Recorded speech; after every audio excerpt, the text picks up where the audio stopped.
All right, so this is going to be a little bit different. I'm out here, be outside trying to actually watch a movie. For the celebration of October and Halloween, I want to watch a horror movie.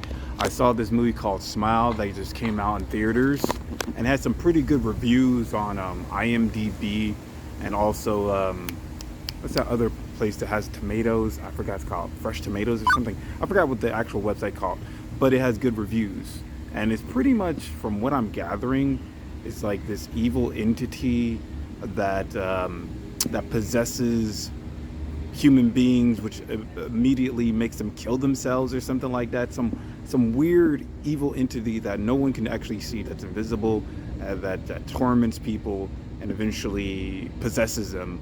And when they get possessed, they start to smile creepily and then just kill themselves immediately. Sounds pretty interesting. It was either that or Halloween. What is it? What's the last Halloween movie called? Like Halloween Final or Halloween Ends? And I heard bad reviews about that, but I'm gonna watch that next week. But yeah, I just pointed to, like, I guess if I point, if you see in the back of me, there's the theaters. I've never been to that theater, so we're gonna see how it works. I think it's one of those theaters where they can serve food and stuff like that. Um, I don't know. Let me say my before thoughts before going into it, because it's about to. I have a 1:15 schedule, or 1:15 time period, and it's already 1:04. So my predictions of what's going to happen in the movie. I think. What do I think is going to be? So if it's going to be like a possession, evil entity movie, it's probably going to have to do with the devil. You know what I mean? I'm pretty sure it's going to have to do with some type of Christian demonic thing. They'll probably look into like some ancient some ancient books that describe the different demonic demons that were serving the devil, and it's probably going to be some like smile devil thing. Or maybe if it's a possession movie, maybe it's going to be about some tormented soul or something like that. This person that lived in the 1800s, who endured some type of mental, physical abuse to the point that he or she broke and then started becoming this creepy demon that died and now possesses other people to kill themselves. Something like that. It's either going to be like one of the devil's like demons, I don't know, friend, one of the 15 demons that surround the devil, or some shit, like stupid shit like that.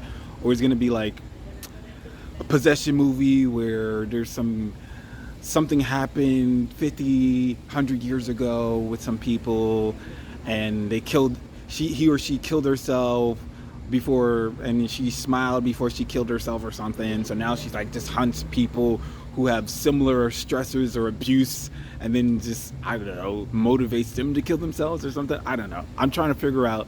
We'll figure out what happens in the movie. I'll try to explain when I finally watch the movie. I'll give you like my 2 cents without any spoilers, and then I'll add spoilers. But yeah, that's it. All right, it's on.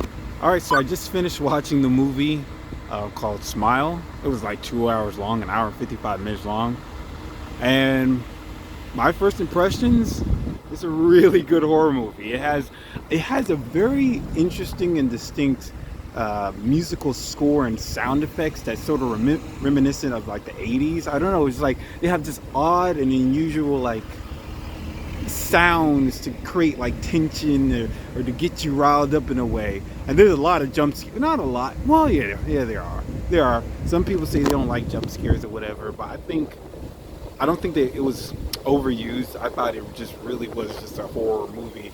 And yeah, before, my impressions, or what I thought was there was going to be some evil entity that's going to be somewhat connected to like demons, or some possessed evil spirit that died in the 1800s. Had nothing to do with that. It is an evil entity.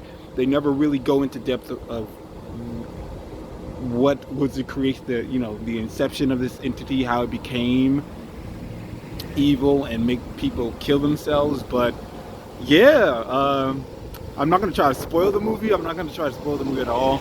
I'm just going to say it's really good. Damn. I don't know if you can hear me with the wind blowing and cars coming by. Maybe I should step aside and go into the parking lot a little bit more. So overall, like in terms of a horror, I've been watching a lot of horror movies since the month of October. It's the 22nd at this moment, and if I had to score this, that's interesting. If I had to score this between a 1 out of 10, I think I would score it. Whew. I think I'd score like a 7.5 or an 8. Like, I really liked the tension building. I really liked how creepy it was.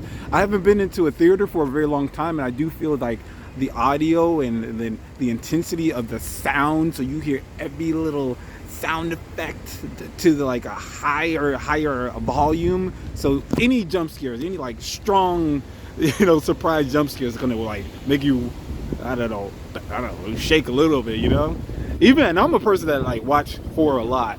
I don't think it was that gory. There was some gore to it, but I don't think it was that gory. I'm trying not to say anything that's gonna spoil the movie. But the thing I liked about it is definitely the music score and the sound effects, how interesting and original it was. I thought the story in itself got a little bit even more interesting, but it just stopped. It never really went into detail of how this thing began. But apparently this entity feeds on trauma. So that's why every instance where the person gets possessed by this evil entity, they have to kill themselves in front of people in order for it to jump, this entity to jump and start haunting the other person. That's actually sort of like a spoiler, but you start figuring that out like in the first, I don't know, maybe 30 minutes. Now, I got that all out the way.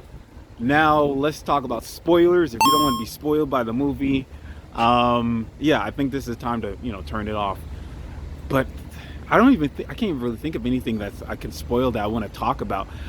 Oh, you know what? Here's a spoiler I want to talk about. It's the end of the movie. It's the ending of the movie where I actually forgot the protagonist's name, but she's like, psychiatrist, and she got, that evil entity jumped to her because she saw a patient die by suicide. So she starts figuring out like there's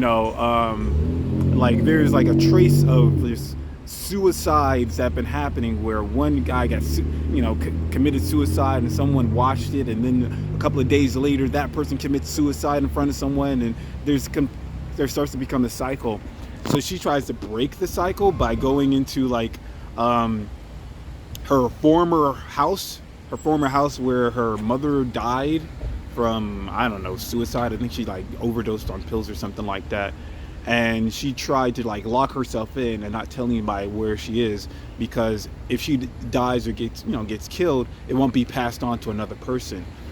But the thing about it was, I would naturally think she lights the house on fire, right? And she thinks she kills the spirit because she's in control of her mind, right? And finds out like, no, the evil spirit thing is actually still in control of her mind and made her feel that she defeated the spirit. And then eventually her former boyfriend comes. I don't know how he found out her mother's former house, but he found out her mother's former house, and then she gets possessed, and toward the end of the movie she lights herself on fire or some shit. And like, damn, and all this stuff, like even when you see like the final form, the true form of the smiling creature, where it has like three different sets of teeth, and it's like this fucking, I don't know, it's like this human without flesh. So you see all this like muscles and shit. This shit looks creepy as shit. I really liked it. I just hated that it ended badly. You know what I mean? Because I was like, oh, that's a smart idea. You don't want to. If you know that this entity feeds on trauma, then you should just like lock yourself in a room. If you're gonna die, might as well not pass it on. There should be a sequel to this movie, because I need to understand like, how did this entity become a thing. And you know what else I was thinking about when I was watching the movie? This reminds me of, let me see if I can get better. This movie reminds me of this movie called It Follows. If you never heard that movie, it's a really good horror movie. It's basically about this evil STD. It's this evil STD ghost thing. I know it sounds crazy. Okay, so it's basically like you sleep with someone, and there's this evil entity that follows you and will take in the shape of any type of human being, but it keeps following you until it grabs you and kills you. And if you can pass it on to another person, you'll be able to, avoid getting killed. However, if that person dies, it's now going to come back to you. So the way they try to avoid getting killed I don't want to spoil that movie, but one of the things is they try to like pass it on to other people. That's what the movie Smiles feels like to me, because when people kill themselves and the people see the person who sees them getting, I don't know, suicide, then it passes on to them, and they're trying to just avoid all that type of shit. But yeah, man, I give it a 7.5, bro. I think with the sound within the movie theaters, it just really brings a lot of tension. There's some good things and bad things about just watching horror movies, or just movies in general, at the comforts of your own home. First off, you wouldn't have to worry about listening to loud ass people, but overall, like, the movie theaters brings an atmosphere, a better atmosphere. And for like October or any horror movies, you really need that atmosphere for it to really click. I'm pretty sure if I just watched it at home, I'll probably still enjoy it, but I probably wouldn't enjoy it to the same level. But I ran it for like 8 minutes. I really enjoyed the movie, man. Next week, I'm going to watch Halloween Ends, even though I heard it's bad. Because I saw Halloween Kills last year, and I was like, when I saw it, I thought to myself, there's no way it can really, I don't see anything for the third movie happening that's going to make me want to watch it or make me enjoy the third movie. I don't think there's going to be an effective finale. And yeah, so yeah, I'm in it right here. The end.